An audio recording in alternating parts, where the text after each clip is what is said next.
Hi, everyone. Welcome to the seminar. I'd like to introduce again Anna, or Nayun Ahn. She's been with us for about 6 months now on a postdoc position. So this is a good opportunity for her to give an overview of her previous research and probably a little bit of what she's been doing while she's been with us, and maybe some future work as well. So with that, I'll hand over to Anna. Thank you. So after my dissertation presentation in 2023, this is my first another long presentation. So I'm a bit nervous right now, but I'm very excited to present my research projects and then my background. So I don't look like very excited, but I'm excited. Yeah. So I'm going to talk about my research journey to understand athletes and older adults movement through the relative muscular effort. So starting with the overview, I'm going to talk about myself, my academic background, and then research projects during PhD. And then I use the concept and variable relative muscular effort in sports and aging biomechanics. And then lastly, I'll talk about what I've been doing over here as a postdoc. So, so I come from Korea, and then after Korean culture become popular, I don't need to further clarify, I do not come from the north side. So I come from South Korea. And then everyone knows Seoul is here, which is the capital city. And then many people start to know Busan, which is close to the sea. So Busan is there. And then my hometown is located here, called Daegu. So as you can see the city symbol over here, so Daegu is surrounded by many mountains and then located in basin. So we have lots of mountain around the cities, and then great national parks. Nice home. Yeah. Thank you.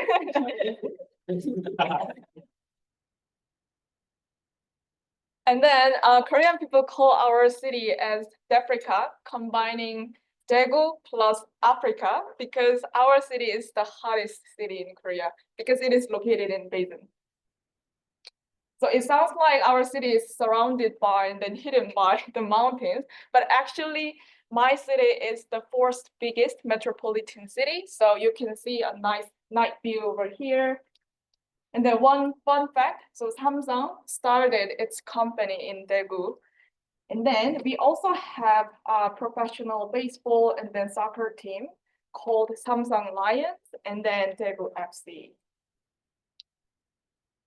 So I graduated Gyeongbuk National University in Daegu, and surprisingly, I majored in English language and literature and minored in physical education.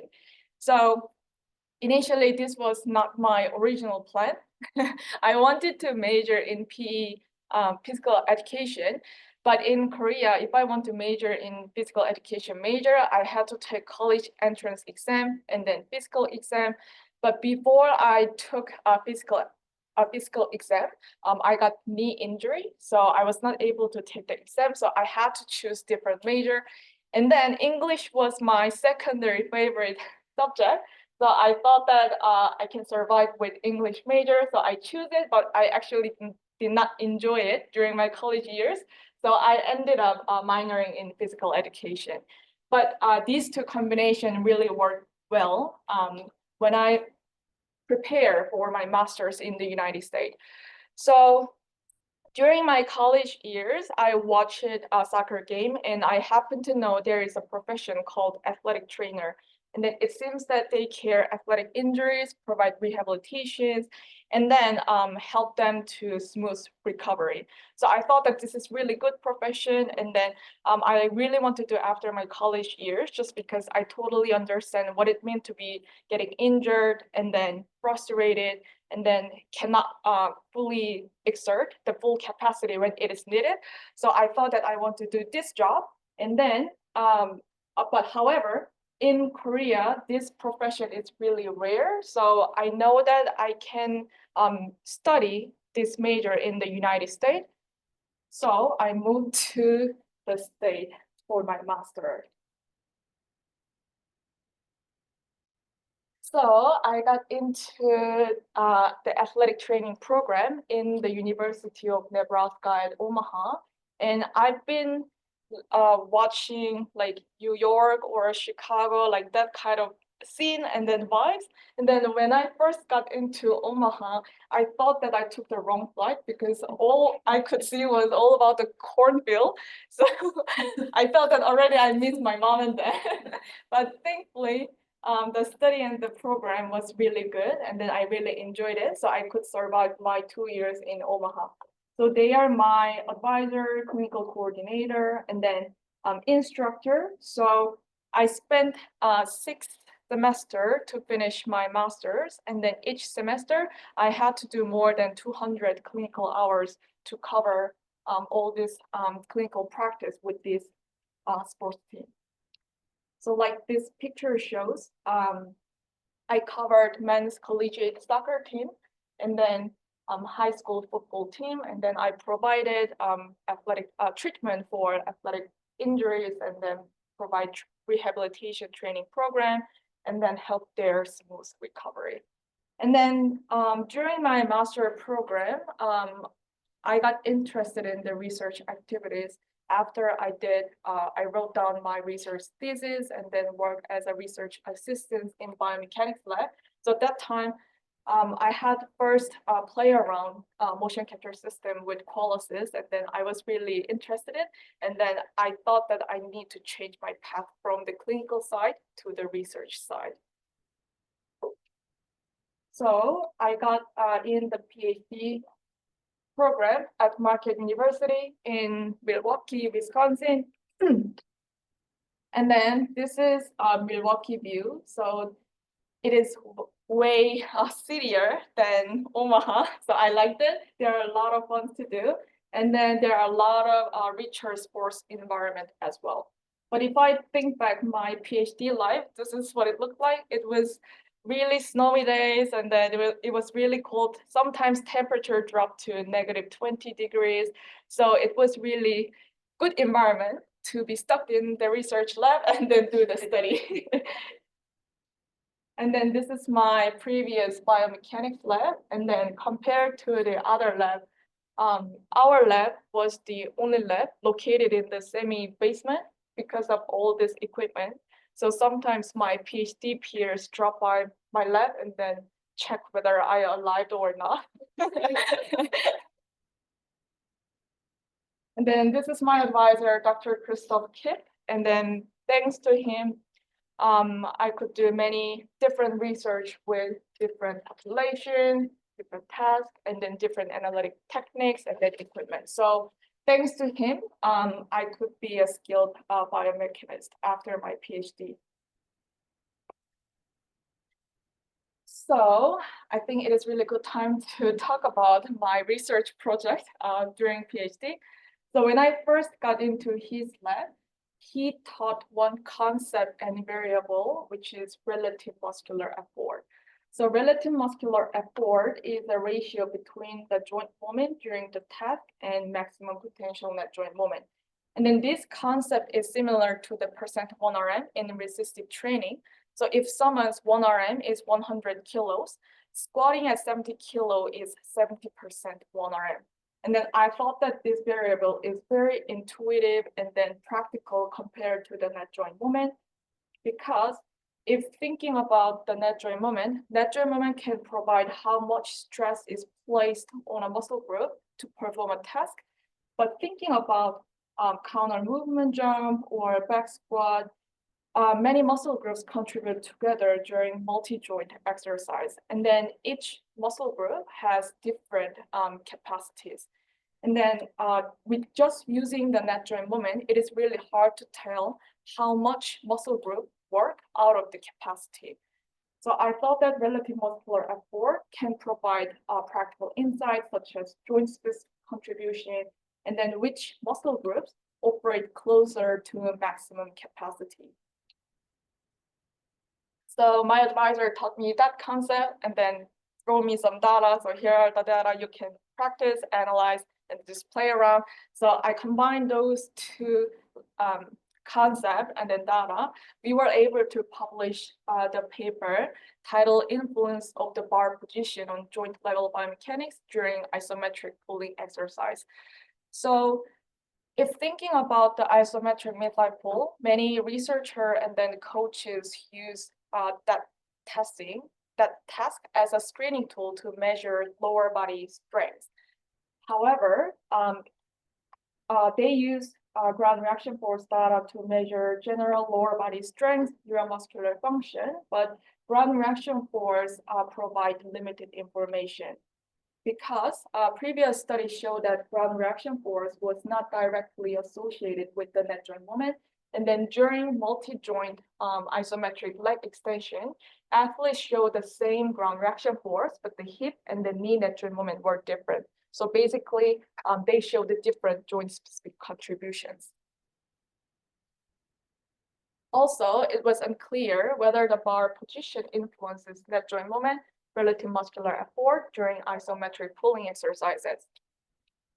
So I thought that if we solve this problem, we could provide insight into whether peak ground reaction force measured general lower body strength or joint-specific strength. So we hypothesized that peak ground reaction force, net joint moment, and relative muscular effort would differ between depending on the bar position. And 8 female lacrosse athletes performed 3 maximum pulling repetitions at 3 different bar positions. So the low bar is located above the patella, and the mid bar is same as the mid thigh pull position.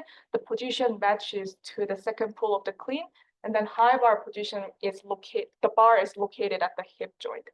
And then we looked into the joint and then bar position interaction on these 4 different variables. But I'm going to highlight peak ground reaction force and relative muscular effort for this presentation because these 2 variables will show some interesting findings.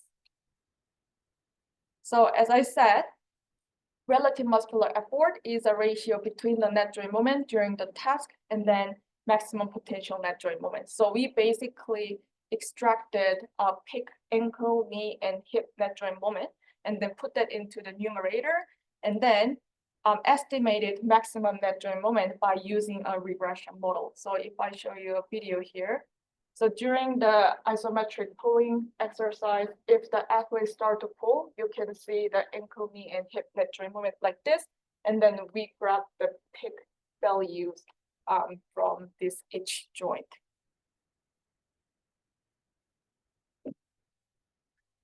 So the findings show that peak ground reaction force were significantly greater at the mid bar than the high bar position.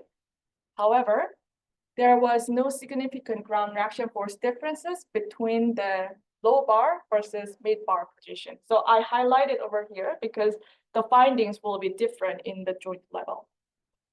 So at the joint specific level, the hip relative muscular effort were greatest at the low bar position. So if you see the value here, hip RME was about 80%, which tells that the hip extensors contributed greater effort, and then they operated closer to their maximum capacity.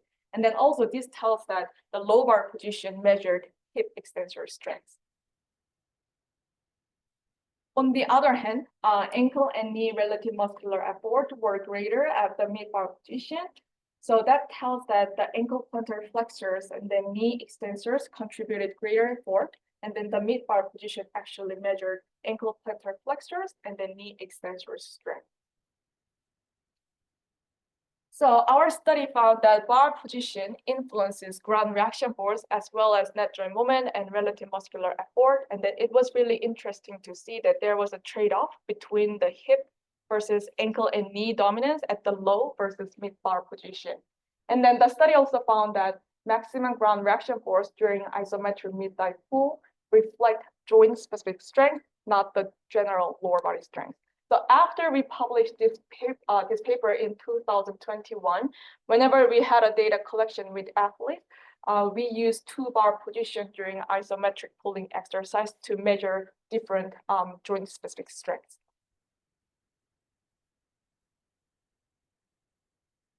And then before I talk about how I use relative muscular effort in the aging biomechanics, I briefly talk about my personal story. So after my coursework period was done, I had to think about my dissertation topic. And then one day, my mom called me and then she told me that my grandma had a minor hip fracture because she tried to stand up from a chair and then she fell down and then she got the injury. And then I saw many news that older adults can have injuries during the citizen test.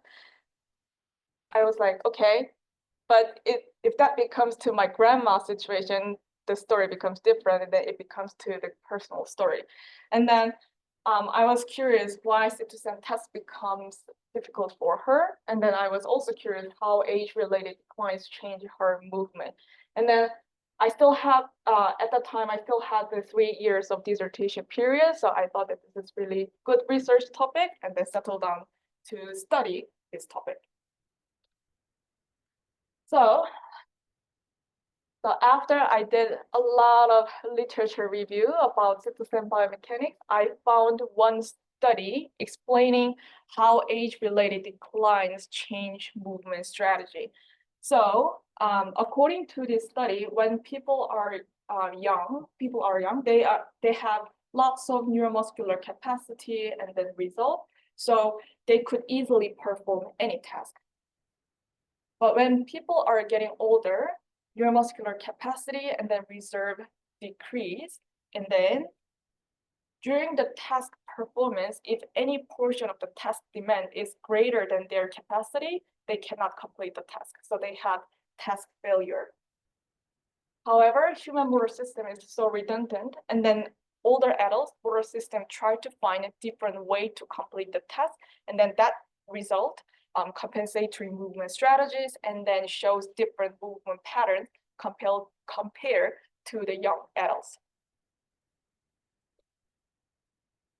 So after I read this paper, I pick up some keywords: capacity, task demand, and then movement limitation. And then I thought that I can use relative muscular effort to this topic, and then I can solve research questions like which joints would be a limiting factor for older adults during the sit-to-stand task. So I was able to publish this paper in 2024, and then I will walk you through the details about this study. So when people are getting older, reduced lower limb strength is a major factor, and that it makes older adults difficult to perform the sit-to-stand task.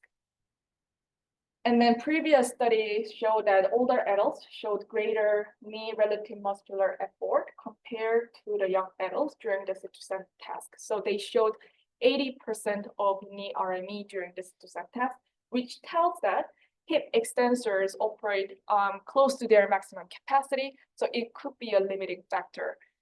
However, this study only investigated knee relative muscular effort, and then at the time I thought that limitation in knee joint capacity can lead to increased demand at the other joints, such as hip extensors.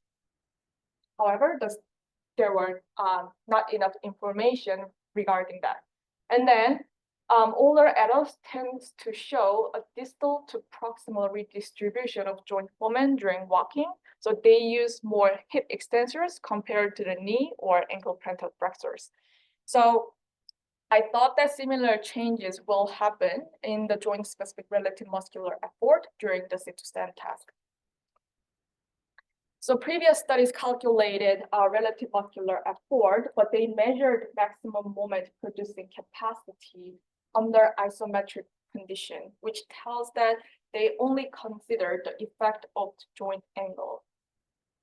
But if thinking about force length velocity relationship in muscle properties, during the dynamic motion, maximum moment producing capacity would be affected by changes in joint angular velocity, but they did not study like that. So compared to the previous study, my study used the regression model and then accounted for the effect of joint angle and then angular velocity. And then the model was scaled by individual height, weight, and then muscle strength measured by biodex. So basically, my study tried to better estimate the maximum moment producing capacity and the relative muscular effort compared to the previous study. So if you see a figure over here, this is one representative model from one older adult and then one young adult. Then you can see that my study accounted for joint angle and then angular velocity. And then this height was scaled by individual height, weight, and the muscle strength. And then in general, older adults produce lower strength compared to the young adults. So you can see that the estimated maximum potential net joint moment is lower in older adults compared to the young adults. And then I specifically looked into the two phases, specifically momentum transfer phase and then extension phase. And then I looked into the knee and then hip relative muscular effort. Because these two phases are the demanding phases for older adults, and then higher risk of falling is associated with these phases. So older adults need to control dynamic stability during the phase 2, which is momentum transfer phase. And then they need to overcome gravity during the phase 3 if they want to fully extend their body and then make the posture straight up. So the purpose of this study was to investigate the relative muscular effort differences between healthy older and young adults during the 50% test. And I hypothesized that during the two phases of the 50% test, older adults would show greater hip and knee relative muscular effort compared to the young adult. And then they would show greater hip relative muscular effort than the knee relative muscular effort. So 15 older and 15 young adults participate in this study. And then as you can see over here, without age feature, height, weight, BMI, technical activity scale, which measure their level of physical activity, were similar between two groups. So they performed 5 times of citizen task like this.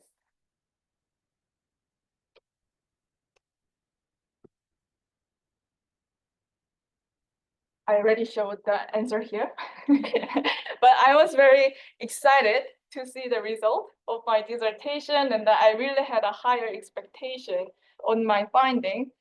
But however, my study did not find any significant RME differences between two groups during the momentum transfer phase. Although there was no significant differences, but if you see over here, older adults showed greater knee RME compared to the young adults at the knee joint. And then same thing happened to the extension phase. So there were no significant differences, but older still showed higher knee RME, about 15% compared to the young adults. So in summary, for this study, I was not able to find any significant differences for the knee and hip relative muscular effort between two groups. That tells that neither knee nor hip extensors operate close to their maximum capacity. So these two joints may not be a critical limiting factors for healthy older adults to perform this 2-cent task. And then although there was no significant differences, but I thought that it is still interesting that the knee RME was about 15% higher in older adults. So it can be clinically significant. But I also found that the larger variation in the knee RME, so if you see the value here compared to the young adults, so the larger variation in the knee relative muscular effort among older adults can possibly explain the lack of significance for this study. So that's all about my research project. And then I'm going to talk about my research experience for the rest of my PhD. So one of the coolest experience during my PhD was doing a research work with United States Olympic weightlifting teams. So we use THEA, markerless motion capture system. So that system automatically detects the human body features and the landmark by using the deep learning AI, and then it automatically builds a biomechanical model like in the video. So I'll show you one video here that Thea created.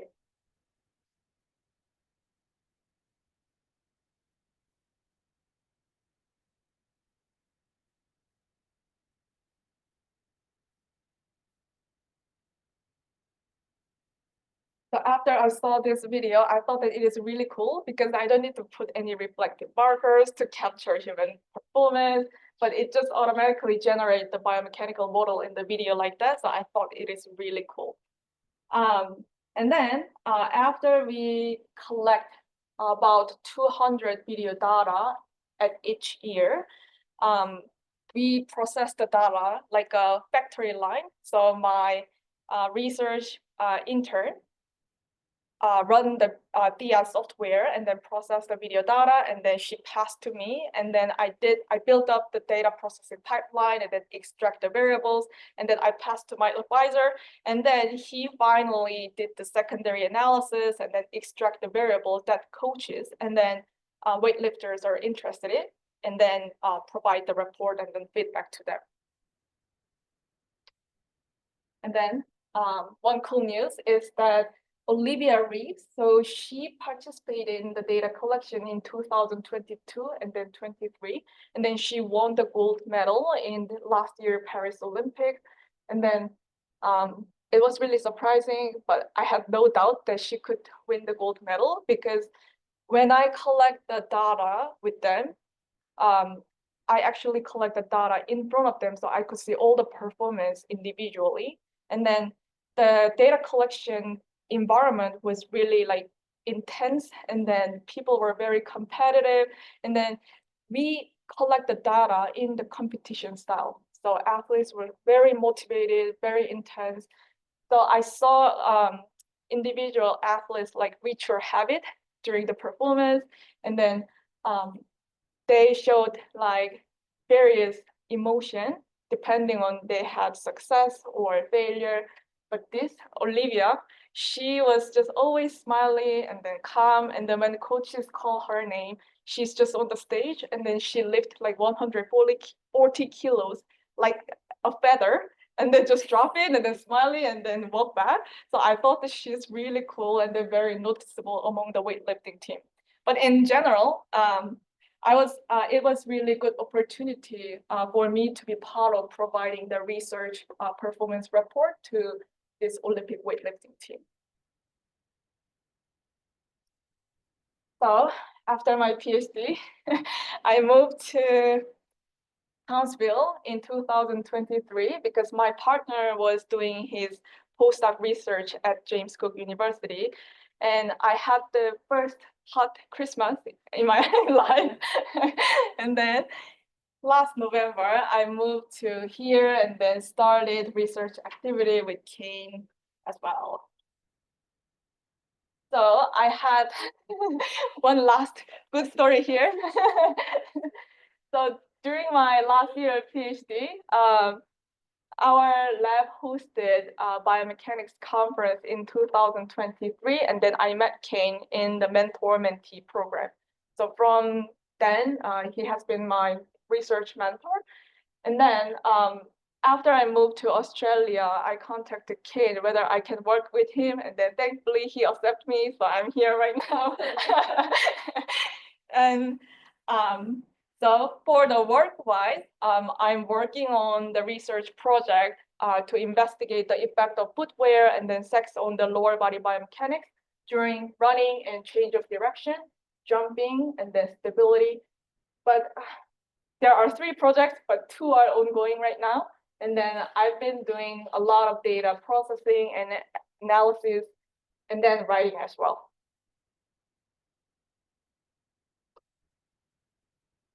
And then this work becomes my priority right now. So we've been collaborated with a high performance coach in Diamond Advantage, and then I'm creating a baseball key performance indicator report right now. So I'm doing many coding works as well. And then thanks to Jack, he recruited me in his project. So I was able to play around the longitudinal clustering analysis with tons of rifle shooting data.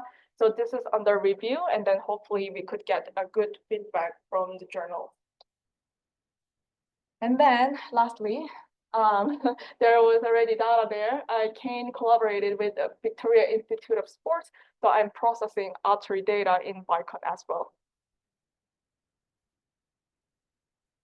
So it sounds like I'm doing many work right now. So after March, I started teaching as well. So if I describe my current status, this is really me. So compared to the PhD work, I've been learning many things as a postdoc right now. So how to handle multiple tasks simultaneously, and then change the work priority if any urgent work comes in.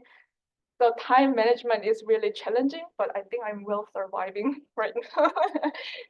Okay. And then this is all about my research project and then background, and then hopefully I can share interesting outcome from the current research that I worked over here. So next time I wish I have a time like that. And then thank you for listening to my presentation, and then I'm happy to have any questions.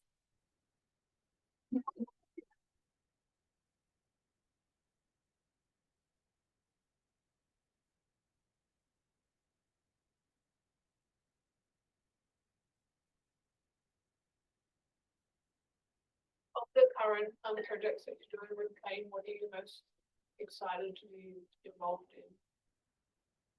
Within the project? Yeah. Because there's a lot of very different things happening there. Right. Kane's probably pulled you onto some, but are you particularly excited? So I'm coming back to the sports biomechanics. So I like just analyzing sports tasks and the movement. And then that 3 projects, I've used analytic techniques before and then familiar with the text. So all are just fine. But right now, so baseball, this one, I put tons of time creating code right now. And then I think this is really interesting right now because I never worked with industry part before. So that is really new experience for me. And then during the PhD, the coding style or the format was a bit different from this one. So I'm also learning new things. So I think this one is the most interesting at the moment. Yeah. Very good presentation. Thank you. From Trobe. It's been fabulous getting to know you and work with you on some big projects as well. Yeah. So looking at your PhD project with the fit to stand test, looking at young versus older adults, did you look into what the clinical worthwhile effect or difference would be between the 2 groups? Because you said 15%, but it wasn't significant. Is there like a clinical kind of understanding that can maybe form practice? And then maybe what would you do in the future to help utilize those results? That's really good questions because that study was just looking into the underlying mechanism of how age-related declines affect older adults' movement strategy. And then if talking about the clinical measure, I actually did not really measure the clinical test or side, but still I think that if using the relative muscular effort, that value, I think we can still provide older adults for example, your knee relative muscular effort is 80%. In that case, you need to do some squat strengthening exercise on the knee joint like that. So you need to drop this value like that way. So I think with just that value, I still think that provides some aspect of the clinical meaning. With that, I don't know if I answered correctly or going here and there. Yeah, I think that makes sense. If you could do a follow-up project with maybe intervention study, what sort of thing could you maybe do to see if you could identify a certain group of older adults? Right. Be able to utilize. Right. During my PhD, I haven't thought about doing the intervention study because I thought that it will take really long time. I just want to finish PhD as soon as possible. I don't want to do the intervention study, but if there is a chance, then training group, control group, and then we can compare those 2 groups and then what relative muscular effort look like before and after the exercise, and then we still can provide some clinical implication from that side. Great presentation. The weightlifting stuff's particularly interesting, of course. Yeah. What are the key measures or the key performance indicators that you would report back from the biomechanical analysis to weightlifting coaches? What do they want to see? Right. How do they operationalize that in their training prescription? Right. Usually like joint angle is basic because coaches easily understand the joint angle. Like kinematic is very how do I say, intuitive, and then it's easy to see, and then they can change right away. And then also coaches were interested in ground reaction force differences. So one good story is that like coaches noticed that weightlifter showed the weird like performance, like slightly. So the bar is like rotating like this, but he did not know why that happened like that way. And then later on, when we collect ground reaction forces and then motion capture, and then we looked into the ground reaction force data, and then that weightlifters, definitely he's really perfect. He did really nice performance, but the ground reaction force, the magnitude was different. So direction and then magnitude was different. So coaches were interested in that aspect as well. So we use joint angles, ground reaction force like that when reporting to the weightlifters. Right. And was it well received by the coaches? I imagine it would be. They love that. I heard that. Yeah, I asked to Dr. Kip that whether they accept and then really apply to the performance. Some coaches understand the scientific information, but some coaches are not really like getting in and then accepting the feedback. So I think that it takes some time to build up some I don't know what's the correct word, belief, or based on that, I think they will ultimately want to change in that direction. But yeah, depending on the coaches, different.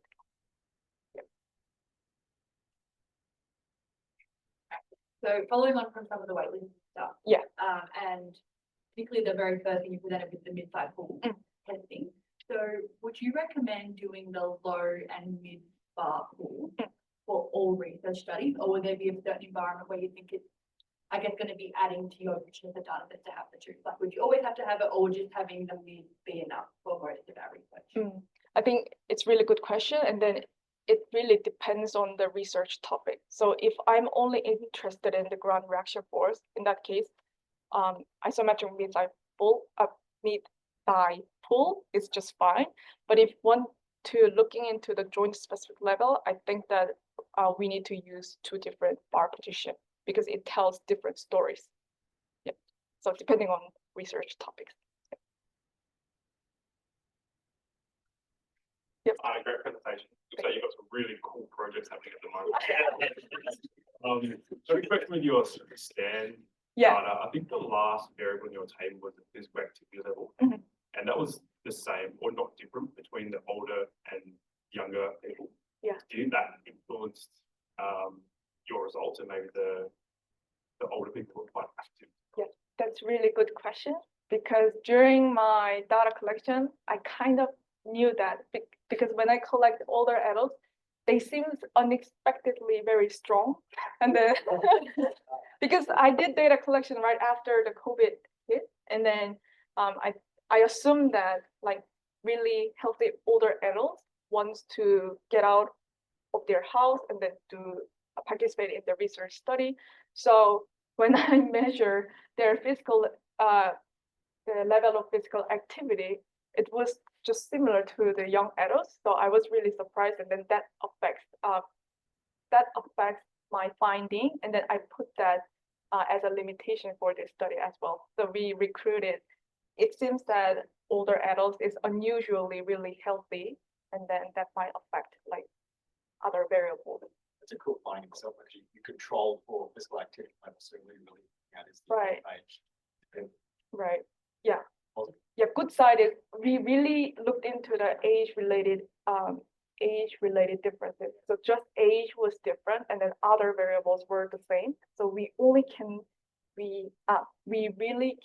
look into the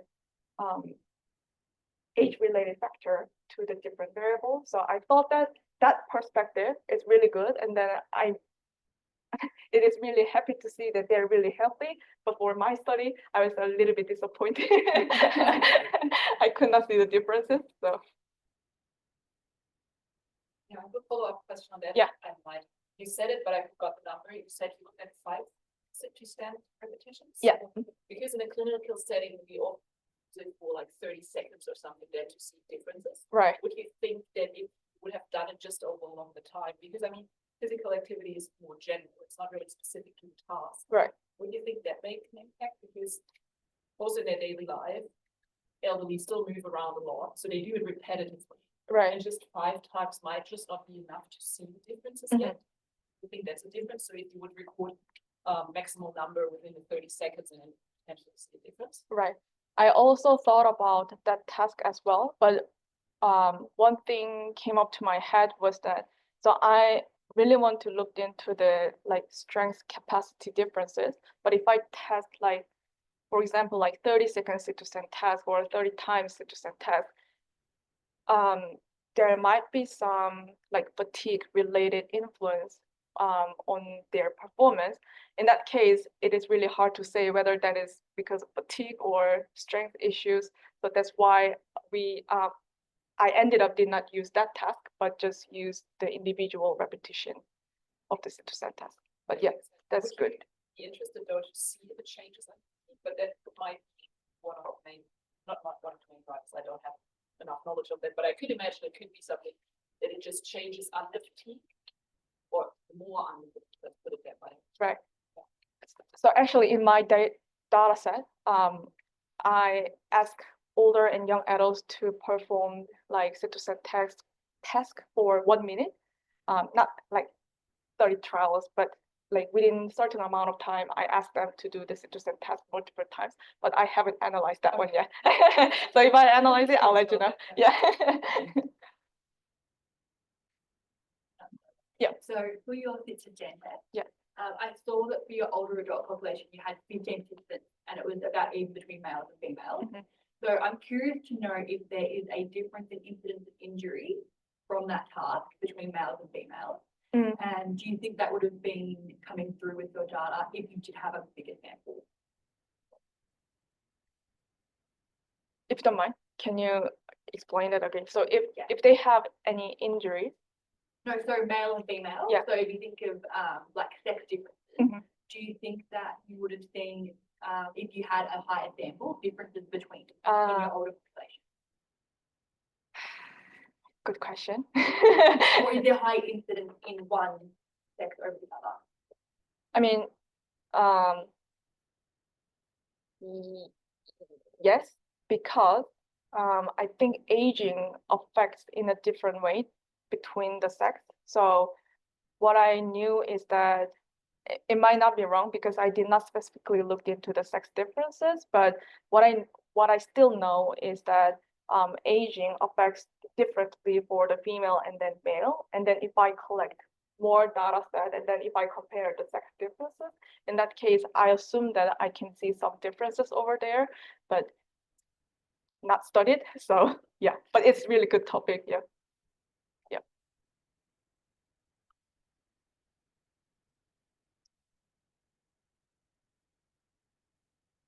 Yeah. Maybe we'll leave it there. Yeah. We have to go set up for a 4th project. So just doing that, thanking Anna again for the presentation.